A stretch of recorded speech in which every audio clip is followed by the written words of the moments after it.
Columbus is the only region, largest region in the country without direct rail transit, passenger service. And we need that to stay competitive. And we need more direct links, not just on the 3C corridor, which is very important, but also links to Chicago, which is in effect the capital of the Midwest. Rail is important because it links us with the East Coast, and then in Chicago, which is a main rail hub that will take us west.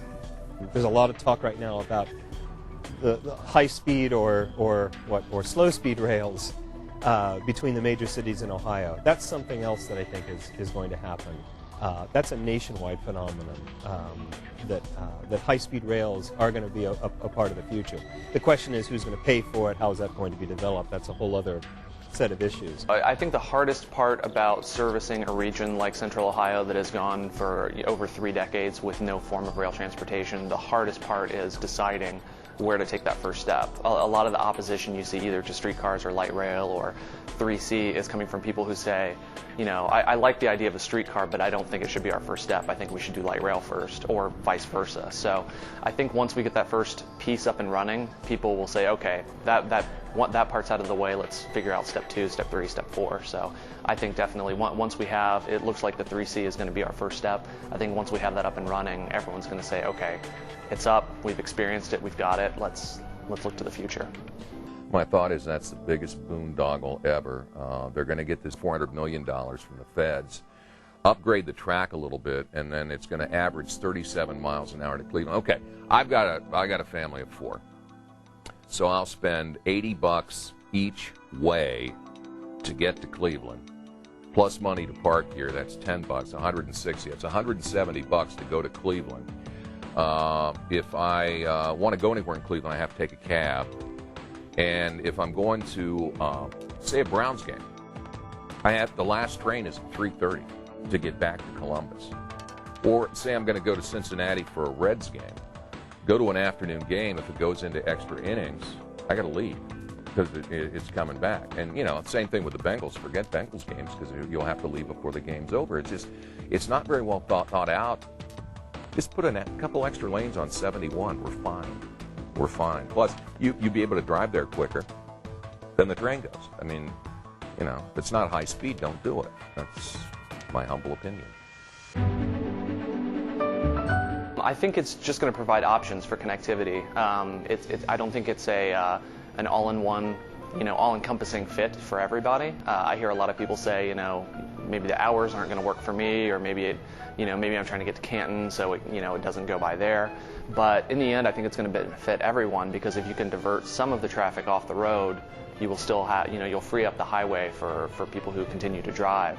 But otherwise, I've heard examples cited in other parts of the country where for every $1 of investment in rail transportation, it yields $3 in economic development. So surrounding these stations, and ours is projected to be right next to the convention center, should just spur additional growth and development right around that. So whether you ride it on a regular basis, I think it's going to bring a new level of excitement and energy, and hopefully money and development behind all the cities in Ohio.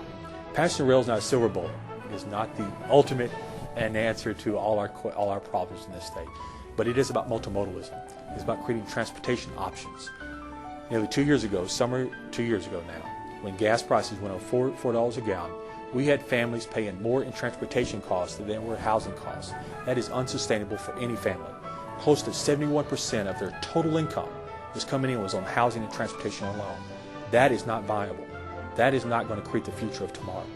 And so it's not necessarily about passenger rail or even about highway buses. It's about that broader vision. It is about light rail, but it's more than that. It's about creating bike trails and bus rapid transit and express transit.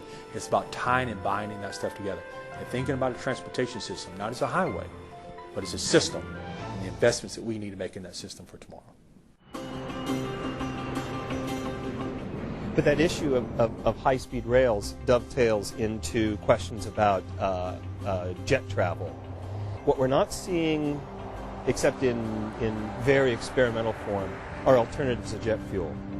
And as petroleum-based fuel becomes harder and harder to extract, more and more expensive, jet travel is going to become less and less viable. Until we find that alternative that's synthetic or otherwise, that alternative for jet fuel, I see some real issues brewing for the future of globalization, for the future of mass transportation at that level.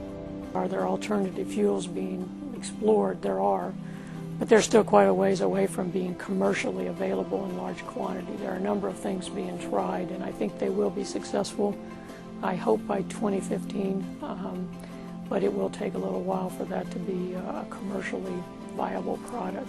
A couple of years ago, when fuel prices and the cost of oil per barrel went up significantly, that was one of the major factors in Skybus going out of business, was the spiking prices in fuel. Obviously that concerns us because we don't control that, and the airlines don't totally control it either, and so that's a major cost of their doing business. If you look, just not been very many years ago, that we had two different airports. We had a passenger airport and a cargo airport, so two assets we had were competing with one another. First thing was the community leadership went together and said we need just one port authority.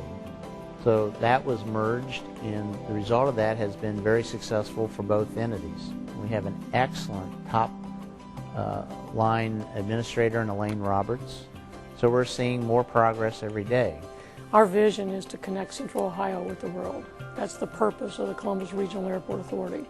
We operate Port Columbus, Rickenbacker, and Bolton Field, a general aviation facility, and our entire purpose for being in existence is to help move people and goods and connect this region with the rest of the world. We're very, very optimistic that by 2015 we will have nonstop European service from Columbus. London is our largest market, but there are other gateways in Europe, Frankfurt, Paris, Amsterdam, that can also be used as gateways to the rest of the world with one stop from Columbus. Well, one of the things I always tell people, if I'm a big fan of urban revitalization and mass transit and things like that. There are other cities that you can move to and have all that stuff, waiting for you when you get there. You can move to Portland or Denver or, any other city in the country. But I think the exciting thing about Columbus is that this stuff is happening right now, and you can stay here and go through the hard work of being a part of it, and at the end of the day say, oh, this project is up and running, and I had some small fingerprint on it in some sort of way. I think that aspect is more rewarding.